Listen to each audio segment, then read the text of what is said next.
فرعون کی لاش پر ہر سال چوہے کیوں چھوڑے جاتے ہیں؟ کیا فرعون کے بال اور ناخن بڑھتے ہیں؟ فرعون کی لاش کب، کیسے اور کہاں سے ملی؟ اور فرعون کا پاسپورٹ کب اور کیوں بنایا گیا؟ یہ وہ پراسرار سوالات ہیں جن کا کم ہی لوگوں کو معلوم ہے۔ آج کی ویڈیو میں ہم آپ کو فرعون کی لاش کے متعلق حیران کن حقائق بتائیں گے جو آپ کے لیے نئی معلومات ہوگی۔ فرعون کی فرعونیت سے تو ہر کوئی واقف ہے، جس نے ایک ظالم بادشاہ بن کر ظلم کے پہاڑ ڈھائے۔ خداوندی کا دعویٰ کرنے والے مصری فرعون کی لاش آج بھی نشان عبرت کے طور پر میوزیم میں رکھی گئی ہیں۔ سن 1891 سے قبل کوئی نہیں جانتا تھا کہ خدائی کا دعویٰ کرنے والے فرعونوں کی لاشوں کا کیا ہوا تھا اور ان کی باقیات کہاں ہیں، یا کہیں ہیں بھی موجود یا نہیں۔ تمام آسمانی کتابوں میں اس واقعے کا ذکر تفصیل سے ملتا ہے کہ اللہ کے پیغمبر حضرت موسیٰ علیہ السلام اور بنی اسرائیل کی قوم کا پیچھا کرتا ہوا فرعون سمندر کے پانی میں اپنی فوج سمیت غرق ہو گیا تھا، جبکہ اللہ کے پیغمبر حضرت موسیٰ علیہ السلام اور ان کی قوم کو پانی کے درمیان سے راستہ بنا کر رب تعالیٰ نے بچا لیا تھا۔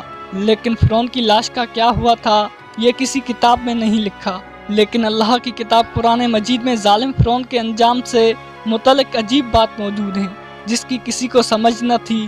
قرآن کریم کی سورہ یونس کی آیت نمبر 92 میں اللہ تعالیٰ نے ارشاد فرمایا ہے، جس کا ترجمہ یہ ہے کہ سو آج ہم تیری ہی لاش کو نجات دیں گے تاکہ تو ان کے لیے نشان عبرت ہو جو تیرے بعد ہیں۔ اور حقیقت یہ ہے کہ بہت سے آدمی ہماری نشانیوں سے غافل ہیں۔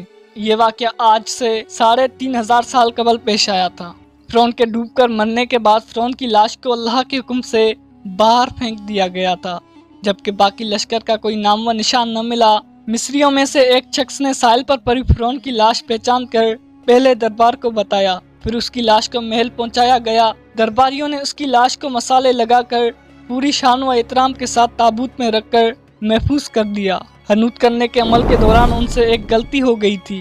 فرعون چونکہ سمندر میں ڈوب کر ہلاک ہوا تھا اور مرنے کے بعد بھی کچھ عرصے تک پانی میں رہنے کے باعث اس کے جسم پر سمندری نمکیات کی ایک تہ جمی رہ گئی تھی۔ مصریوں نے اس کی لاش پر نمکیات کی وہ تہ اسی طرح رہنے دی اور اسے اسی طرح حنوط کر دیا۔ اللہ کی کتاب قرآن کریم میں فرعونوں کے قصے بڑی تفصیل کے ساتھ بیان کیے گئے ہیں، اور اسی سلسلے میں اس فرعون کا جسم محفوظ کرنے سے متعلق آیت بھی نازل ہوئی تھی۔ سال 1871 میں مصر کے شہر الگونیا سے تعلق رکھنے والے غریب اور معمولی چور احمد عبد الرسول کو فرعونوں کی حنوط شدہ لاشوں کی طرف جانے والے خفیہ راستے تک رسائی مل گئی۔ احمد عبد الرسول نوادرات چوری کر کے بیچا کرتا تھا۔ ایک دن وہ دریا کے کنارے کے قریب تبیسا کے مقام پر اسی سلسلے میں پھر رہا تھا جب اسے اس خفیہ راستے کا علم ہوا۔ جب وہ وہاں نوادرات کی چوری کے لیے سرنگ کھود رہا تھا تب اسے کچھ لوگوں نے پکڑ لیا اور پولیس کے حوالے کر دیا۔ اس جگہ کی مسلسل کھدائی عمل میں لائی گئی اور سال 1891 کو دوسری ممیوں کے ساتھ فرعون کی لاش بھی ملی۔ اس کے کفن پر سینے کے مقام پر اس کا نام درج تھا۔ اس کی لاش پر تحقیق کی گئی تو اس بات کی تصدیق ہو گئی کہ وہ فرعون کی لاش ہے۔ سال 1986 میں فرعون کی ممی خراب ہونے لگی تو اس وقت کی مصری حکومت نے فرانس کی حکومت سے درخواست کی کہ فرعون کی ممی کو خراب ہونے سے بچایا جائے اور جدید سائنس ذرائع سے اس کی موت کی وجہ بھی معلوم کی جائے۔ بعد ازاں فرعون کی ممی کو فرانس لے جایا گیا اور اس کے لیے باقاعدہ فرعون کا پاسپورٹ بھی بنایا گیا تھا، کیونکہ اس وقت کے فرانس کے قانون کے مطابق لاشوں کا بھی پاسپورٹ بنایا جاتا تھا۔ فرانسیسی حکومت نے بہت شان و شوکت اور کسی عظیم زندہ بادشاہ کی طرح فرعون کی ممی کا ایئرپورٹ پر استقبال کیا۔ اس کے بعد فرعون کی ممی کو ماہر ڈاکٹرز کی ٹیم کے حوالے کیا گیا جس کی سربراہی ڈاکٹر مورس نے کی۔ مائکروسکوپ ٹیسٹنگ کے ذریعے تمام اعضاء کا باریک بینی سے جائزہ لیا گیا تو معلوم ہوا کہ اس کی لاش اور جسم میں سمندری ذرات ابھی تک موجود ہیں اور اس کا گوشت ہر روز تازہ ہوتا ہے اور بڑھتا رہتا ہے، اور موت بھی اس کی پانی میں ڈوبنے کے باعث ہوئی تھی۔ ڈاکٹر کو علم تھا کہ لاش کسی اسلامی ملک سے ملی ہے۔ تجسس کے ہاتھوں وہ مجبور ہو کر فرانسیسی ڈاکٹر مورس مصر گئے، جہاں انہوں نے ایک مصری سائنسدان سے ملاقات کی۔ اس مصری سائنسدان نے قرآن پاک کھول کر سورہ یونس کی آیات 90 اور 96 کا ترجمہ لفظ بلفظ سنایا۔